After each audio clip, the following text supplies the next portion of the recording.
Светски тренд е да се формираат нови автомобилски брендови кои ги користат постоечките за да направат полуксузна или поспортска интерпретација на нивните модели. Еден од нив е Polestar, кој од неодамна беше во рамките на Volvo, а сега сака да се обиде како независен бренд. Комбинираните возила во групацијата PSA ќе имаат посебен третман и ќе дадат ново значење на овој тип возила.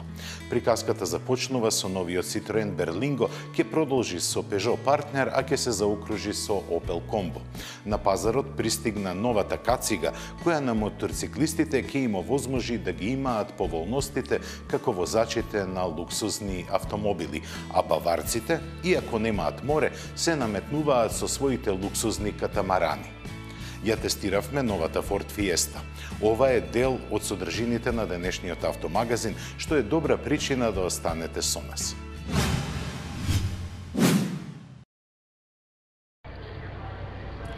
Кинескиот пазар е побогат за уште еден електричен автомобил – Baojun E100.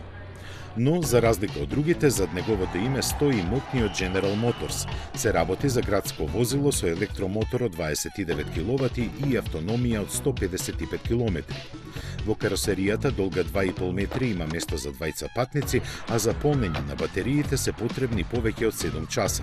Се произведува во погоните на SAIC Wuling, а засега се продава само во неколку градови во кои постојат субвенции за електрични возила.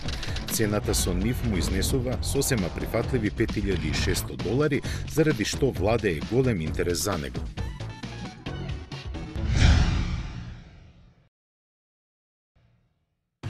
Штандот на General Motors на салонот на автомобилите во Њујорк во далечната 1953 година буквално беше преплавен со посетители. Сите сакаа меѓу првите да го видат предводникот на една нова американска автомобилска ера, прекрасниот Chevrolet Corvette. Тој беше првиот сериозен спортски модел после Втората светска војна и затоа очекувањата од него беа големи. Но стартот не му беше така добар. Во Chevrolet поценија некои работи и првата година беа направени само 300 примероци, сите во бела боја. Производството се зголеми 10-кратно наредната 1954-та, но продажбата одеше слабо бидејќи на купувачите не им се допаѓаа некои застарени технички решенија. Основниот модел имаше 3,9 литарски 6-цилиндричен мотор со 150 конски сили и автоматски менувач со 2 степена на пренос. Со редизајнот, 3 години подоцна некои работи се сменија и продажбата започна да расте. Chevrolet Corvette стана вистинска икона цела деценија подоцна, кога се појави втората генерација.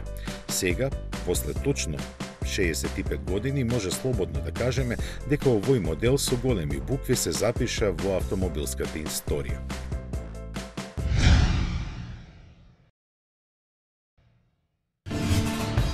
Иако од салонот на автомобилите во Детройт помина еден месец, Toyota во Америка веќе настапи со нови премиери. Насловени како тројна енигма, се работи за специјални верзии на триото американски офроуд владетели – Тундра, Forerunner и Tacoma.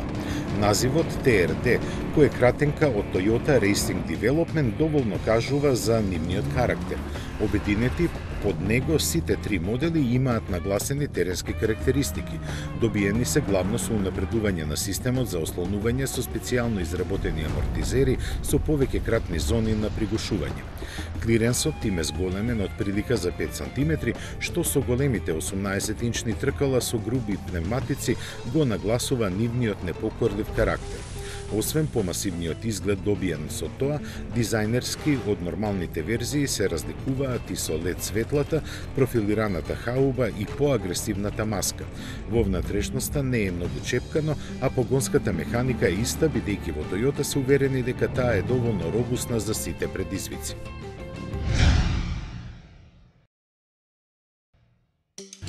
Иако годинава немавме вистинска зима, сепак се среќававме со дилемата дали моторот на автомобилот треба да го загреваме во место. Спротивно на врежаното мислење дека така е поисправно, таа пракса сепак е погрешна и го скратува неговиот животен век. Причината е што при работа во празен од маслото не го постигнува работниот притисок и делови од моторот може да останат без подмачкување. Денешните мотори имаат сензори кои ја мерат работната температура на повеќе места. Кога работи неоптоварен, моторот ослободува помала количина топлотна енергија и затоа загревањето трае подолго. Ако веднаш се крене моторот, порамномерно се загрева и работната температура се постигнува побрзо. Дел од горивото што нема да се огори се изфрла во атмосферата, а дел завршува во картерот мешајки се со маслото. Затоа и колку загревањето на моторот трае подолго, толку маслото побрзо ќе се деградира, а деловите повеќе ќе се трошат. Плюс на се, работејќи во место, моторот непотребно троши гориво и повеќекратно ја загадува околината.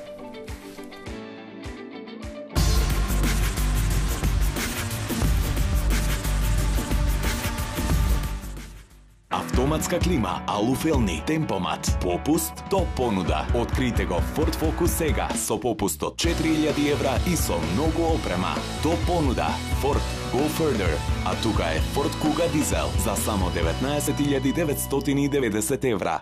Кога целта е многу повеќе од едноставно пристигнување до посакуваната дестинација, тогаш возењето автомобил се претвора во секојдневна авантура. Дозволете Toyota Corolla да го раздвижи вашето секојдневие. Модерен дизајн, безпрекорна технологија, врвна безбедност со 7 воздушни перничиња, како и задна камера за помош при паркирање. Таа е вашиот вистински партнер во возењето. Искористете акцијската цена од 16.990 евра за дизел мотор и многу опрема, како и одличната лизинг понуда од 4,5% каматна стапка и 50% попуст на каско осигурување. Toyota Corolla. Секој ден е ново задоволство.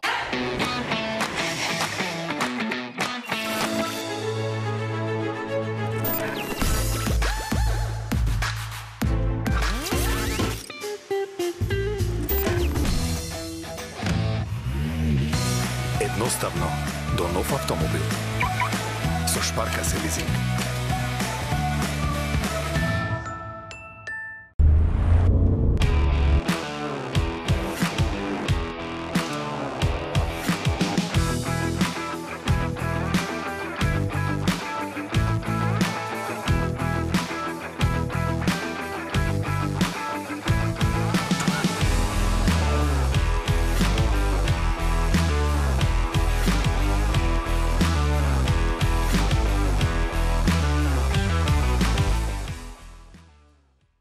Автоматска клима, алуфелни, темпомат, попуст до понуда. Открите го Ford Focus сега со попуст од 4000 евра и со многу опрема. До понуда, Ford Go Further. А тука е Ford Kuga дизел за само 19.990 евра.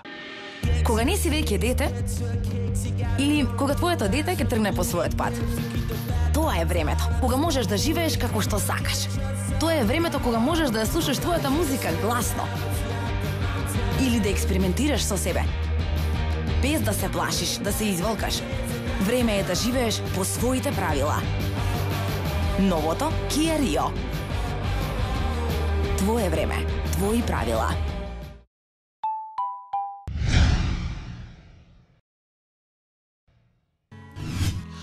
Групата PSA го лансираше, а сега сака и да го редефинира сегментот на повеќе наменски возила. Како и секогаш, прв од низата најавени нови модели ќе биде Citroen Berlingo, а ќе следат Peugeot Partner и наследникот на Opel Combo. Сите три возила ќе се произведуваат во фабриките на групацијата во Шпанија и Португалија, кои во очекување на поголема побарувачка ќе бидат доопремени.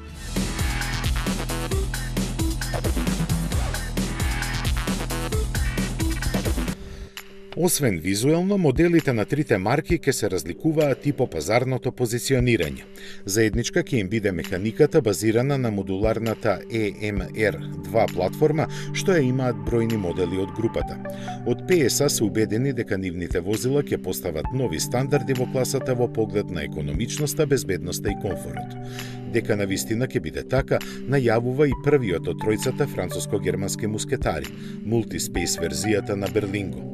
Освен изгледот, карактеристичен за новите модели на Citroen, на неговите страни се забележуваат и иновативните Airbump штитници. Во внатрешноста има 28 места за одложување на разни работи потребни на патувањата. Стандардната верзија има должина од 4,4 метри, додека XL варијантата е подолга за 35 см. Багажникот е поголем за 100 литри, а стаклата во страничните лизгачки врати сега се спуштаат. На списокот опрема меѓу 19 технологии за помош на возачот се и системите за автоматско запирање, препознавање на сообраќајните знаци и адаптибилниот темпомат. На оние кои патуваат со многу товар, во голема корист ќе им биде електронската стабилизација на приколката. Значајна новост е и грип контрол системот со 5 режими на возење, познат од гамата на кросоверите на PSA. Citroen Berlingo Multispace ќе биде достапен со 2 бензински и 3 дизел мотори со моќност помеѓу 75 и 130 конски сили. Покрај 6-степениот мануелен, во зависност од верзијата ќе се вградува и 8-степен автоматски менувач. Продажбата ќе му стартува во вториот квартал годинава.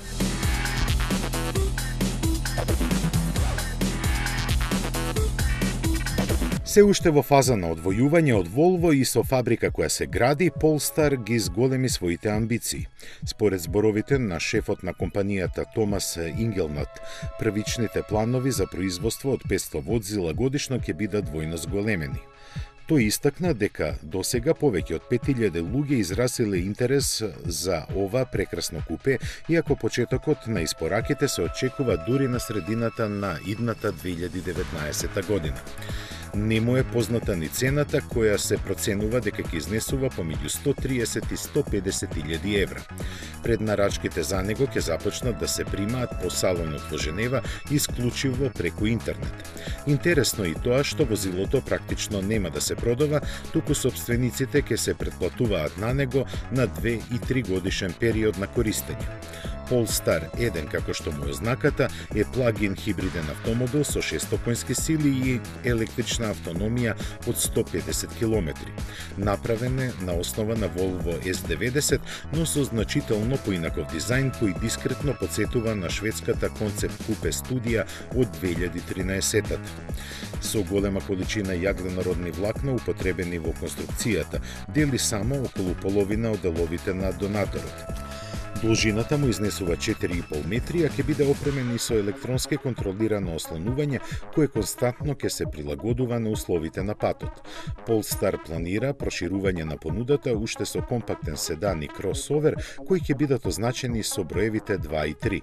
Новите модели кои ќе се појават после 2020 година нема да бидат хибридни, туку електрични. За нив ќе се гради уште една фабрика со капацитет од 50.000 возила годишно.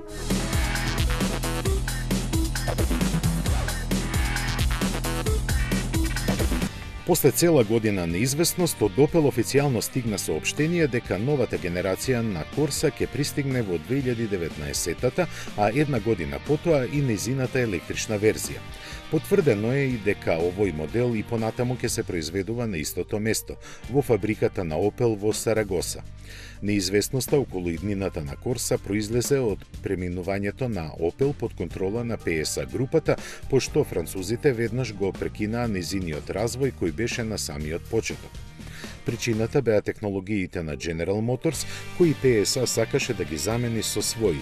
На тоа се надоврза и планот за преструктурирање на компанијата, кој наложуваше големи заштеди и евентуално затворење на одредени производствени капацитети.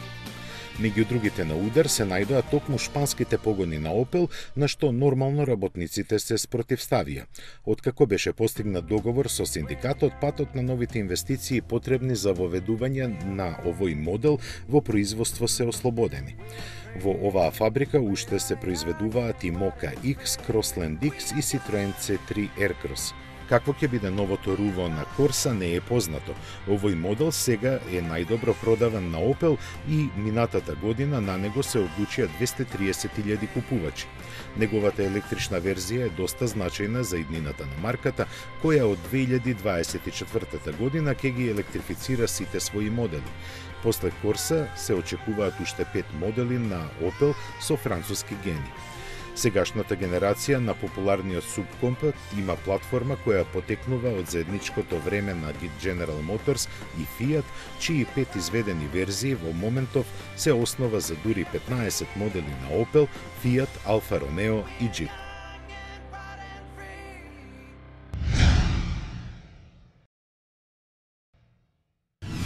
Баварците се познати по своите возила, но сега тие ќе станат познати и по своите пловила. Иако нема море, тоа не е пречка за компанијата Баварија Наутика да се пушти во изградба на луксузни катамарани способни да пловат по океани. Моделот Nauti Tech 40, кого ќе го видите, е најмал од гамата на баварците кои ги произведуваат своите модели во Франција.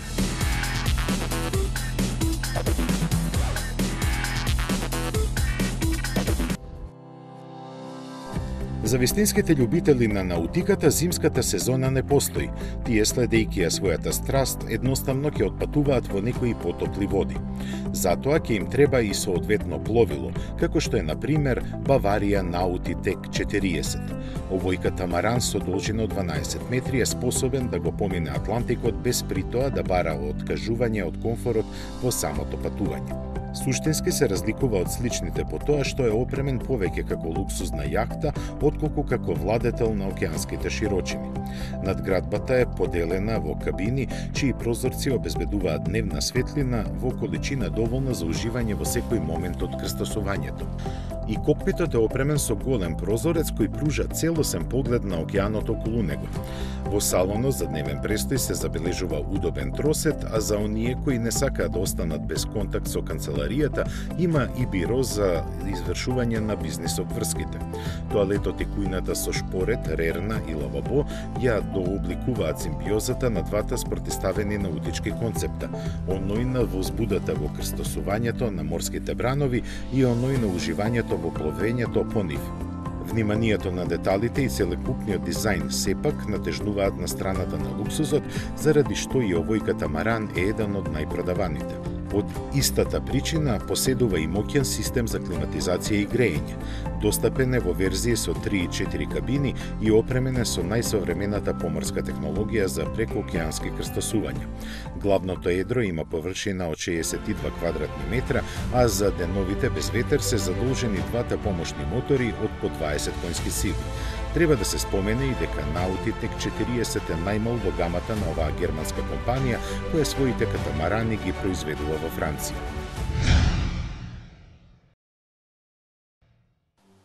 Можеме само да се прашуваме каква завист кај моторциклистите предизвикуваат head-up дисплејот, задната камера и сличните додатоци кои им се на располагање на возачите на автомобили. Тоа беше предизвик за група млади јапонски иноватори, кои обединети во компанијата Borderless го употребија своето знаење за да создадат кацига од новиот милениум.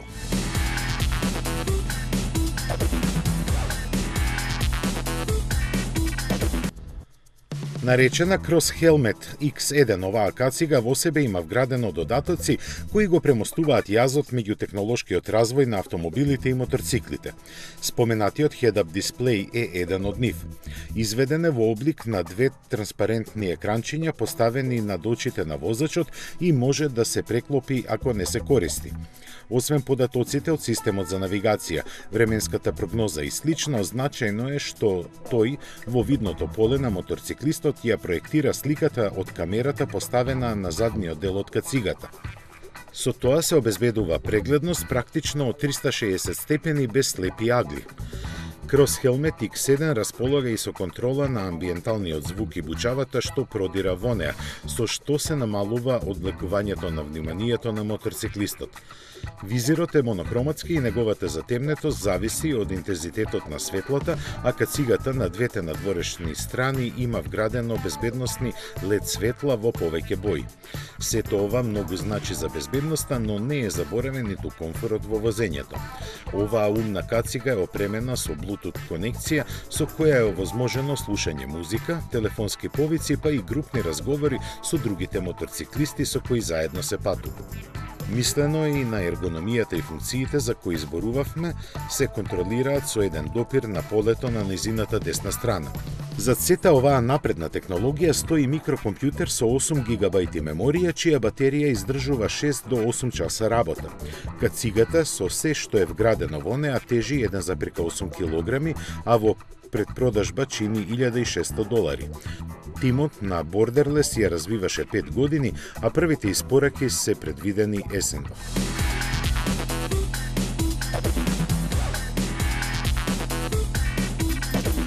Електриката навлегува и во светот на двете тркала. Процесот е бавен, но бидејќи Пјаџо уште еднаш започна да ја пишува историјата, тој со појавувањето на електричната Веспа сигурно ќе се забрза. Одбивајќи да ја наречат електричен скутер, италијанците за неа ќе кажат дека е израз на новата мобилност спакувана во еколошки свесна и тивка технологија. Веспа електрика со изгледот го следи препознатливиот оригинал. На централниот дел од кормилото се наоѓа мал дисплеј во боја на кој ќе се прикажуваат сите битни информации. Со помош на Bluetooth конекција ќе биде поврзана со мобилен телефон, а преку него и со кацигата. Опремена е и со USB порт преку кој ќе може да се полни телефонот. Според наводите на производителот, Веспа електрика ќе има мотор од 2 киловати кој ќе ја обезбеди подобри перформанси од моделот со 50 кубни сантиметри. Треба да веруваме бидејќи ќе биде опремена со еден вид керс систем за регенерирање на енергијата при кочење, како кај болидите во Формула 1. При опишување на батерискиот склоп е задржан поискрен пристап. За него Пјаџо вели дека овозможува автономија од 100 км и дека капацитетот после 1000 полнења ќе опадне на 80%. Нивното полнење на куќна мрежа трае 4 часа. По себе некој режим на возење ќе ги штеди, ограничувајќи ја максималната брзина на 30 км на час. Интересно е постоењето и на реверс режимот, кој ќе ја придвижува Веспа електрика наназад за полесно паркирање. Очекуваниот работен век на батериите е 10 години, односно помеѓу 50 и 70 илјади километри. Цената официјално не е објавена, но се очекува да изнесува околу 4000 евра. За оние кои бараат повеќе ќе биде понудена и хибридна верзија со бензински агрегат кој ќе ја произведува струјата откако батериите ќе се испразнат. Неговата автономија ќе изнесува двојно повеќе, односно околу 200 километри.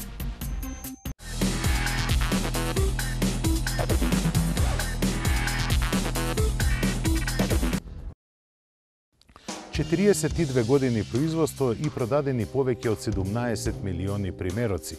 Тоа се зборовите кои се резервирани за Ford Fiesta.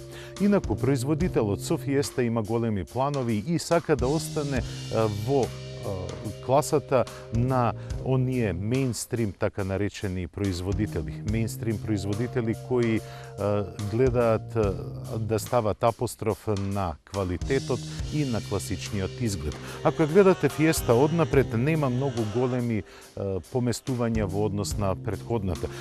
Маската на ладилникот е прилагодена на останатите модели од куќата, додека фаровите и се друго потсеќа на едно подобрување на претходната генерација.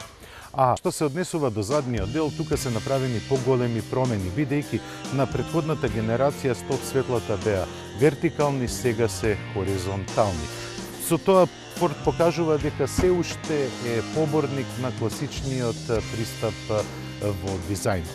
Класичен е и просторот за гепекот. Тој има капацитет од 303 литри, не е меѓу најголемите во класата, но далеко е од тоа дека е меѓу најмалите. Едноставно, средните вредности на ова возило се силни. Во име на комфорот зголемени се димензиите и во должина и во ширина, но Форд носи една нова порака што се однесува до моторите. Тестираниот модел го задвижува 1,5 литрен TDCi мотор кој е еден од најпопуларните што се однесува до ова возило.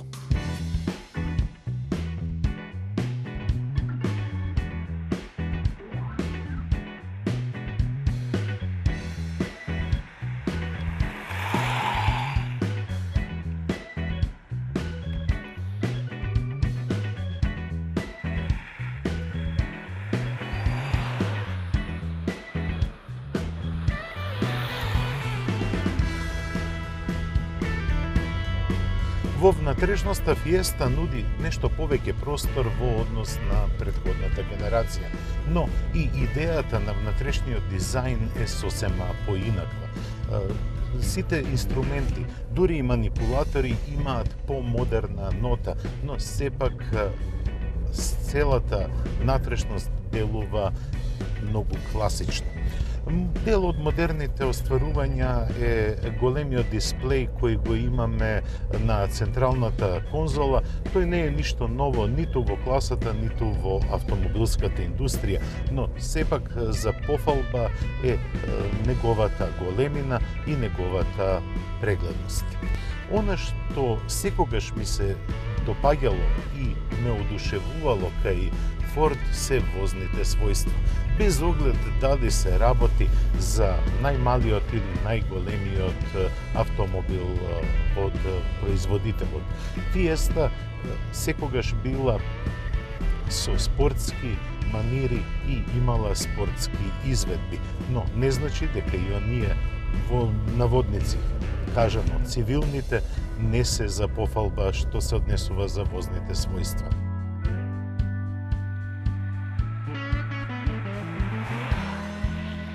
Вистинско уживање е да сте зад управувачот на Фиеста. Компактните димензии, но и прецизното управување го прават ова чувство уникатно. 1,5 литрениот TDCi мотор со 90 конски сили е одлична солуција за оваа каросерија.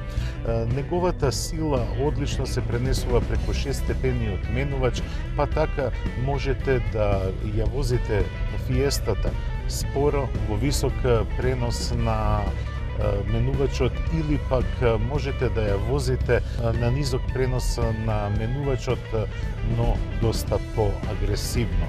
Во било кое сценарио одлично се снаоѓа каросеријата. Тука уплога има и одличниот и прецизен управувач. Неговото функционирање е безпрекорно.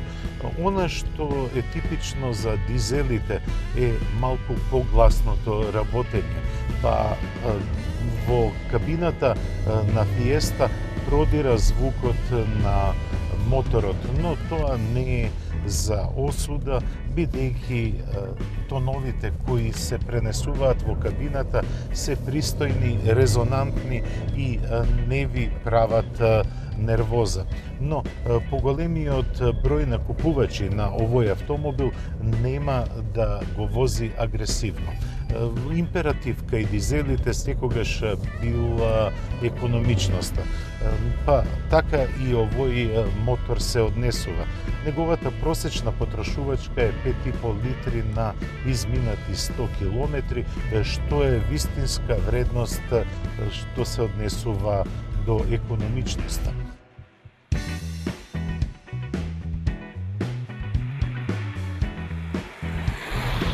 Кај овој мајал автомобил многу ми се допаѓа агилноста. Фиестата секогаш ја имала таа нишка на агилност и на спортска нота на возење и секогаш, како што сега се забележува, лесно се кротела. Одлични возни својства, високо ниво на опременост и очекувана цена. 18.000 евра чини овој модел во нивото на опременост титаниум. Јас како чест корисник на автомобилите од било кои марки и модели, можам да кажам дека ова ниво на опременост во Фиестата е одлично. Но конкуренцијата е немилосрдна. Другите модели од оваа класа, како што се Seat Ibiza, потоа Volkswagen Polo и да не ги набројувам понатаму, нудат слични нивоа на опременост, но со цената се многу блиску со Fiesta. Останува изборот на купувачите. Некој повеќе преферира подинамични имиња, некој повеќе преферира класични, некој пак спортски. Но што е да е, во оваа класа не може да очекувате чуда. Фиеста со својата корелација со возачот е несомнено во врвните изведби во класата. Цената е секогаш дискутабилна, но можете и да ја спуштите благодарение на вашите преговарачки способности. Тоа беше се што подготвивме за ова издание на Автомагазин. Срдечен поздрав и до гледање за 7 дена.